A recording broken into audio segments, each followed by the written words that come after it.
This is our adapter for Ford pickup trucks. This adapter allows you to mount into your current Boxlink that your truck comes with, where the tie-downs anchor to. And the way that this bracket installs, you have two main bolts here. This is the bolt that you'll need to take out to install it into your truck, and it holds on to the anchor nut on the back side. So the anchor nut is going to get pushed into your Boxlink bracket onto the back side. You slide it up into place. The spring helps push it up against the back side of the bracket. You have to align this very carefully with this bolt because it's going to go directly into it, and then you'll hand thread the bolt into the anchor nut, and the anchor nut will need to be settled just on top of this fixed bolt here. So this bolt's job is to keep the anchor nut from spinning. The bottom bolt just slides into the open hole on the bottom of your Boxlink, and it just stays there to keep it from going back and forth. So do not remove this bolt. This is the bolt that's going to thread into the anchor nut.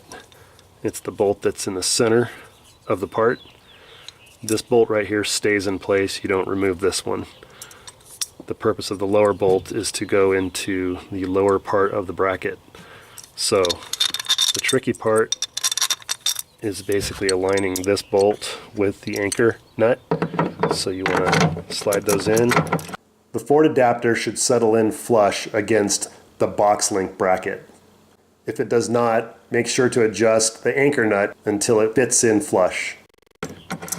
You should be able to finger tight that bolt and then finish it with a 9/16 wrench.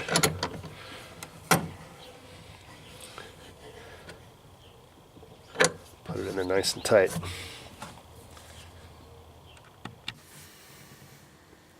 Insert your crossbar into the holes in the side bracket. Put in the locking pin or your lock system.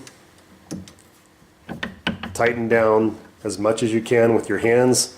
Get a nice firm fit with your crossbar. The best position for the bike rack is to be mounted as close to the cab as possible. Only use Ford brackets when you have a hard tonneau cover that's filling the space between your bikes and the cab, or a hard roll-up cover, or a bulky item such as a toolbox.